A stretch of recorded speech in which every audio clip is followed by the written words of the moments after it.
Well, we begin with breaking news now. A major meeting between Donald Trump, Volodymyr Zelensky and several other European leaders from the UK, France, Germany, Italy and others has just wrapped up. Any moment now, we are expecting an update from the White House. In the meantime, let's go to the White House, and joining us is CNN's Brian Abel again.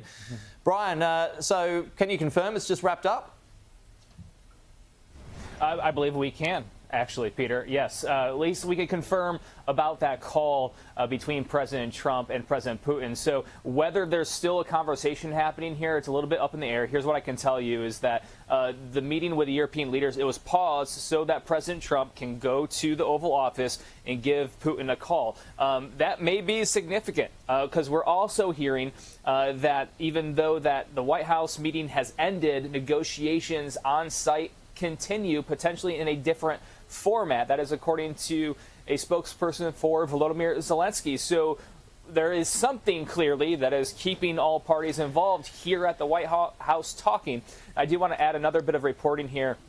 The chair of the Joint Chiefs says that they are working through potential security guarantees for Ukraine, according to a source. So that security guarantee is what the NATO Secretary General said was a breakthrough when President Trump opened the door for the potential of U.S. troops being on the ground in Ukraine for security assurances.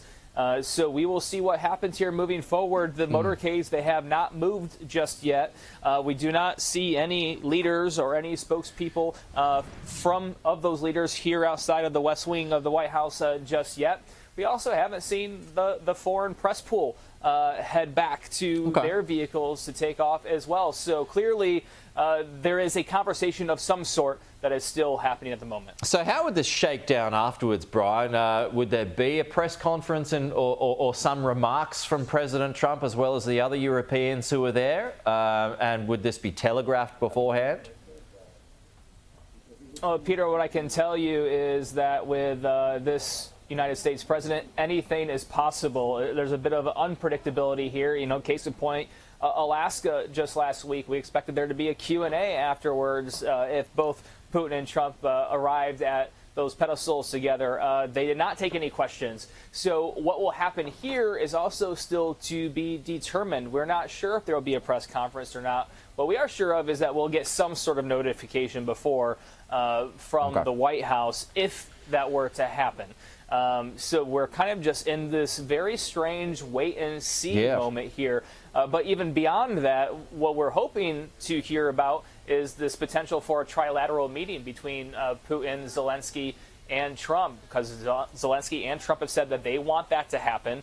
But a little bit of a wrench in those plans potentially is French President Emmanuel Macron saying that he would like to see another European presence at that table because whatever happens with Ukraine, the security there is security for all of Europe in the eyes of the European Union. So will that become a quadrilateral meeting? We will see. Will it happen at all? We will see. Brian, appreciate that. Thank you so much. So there is some reaction so far from the White House there from Brian. And like Brian pointed to, we are hopeful of getting some kind of remark or a press conference where we can find out exactly what was discussed during that roundtable meeting that lasted a little over an hour. What's in, what's out, what was said during this phone call to Vladimir Putin as well. So he was involved indirectly in these talks.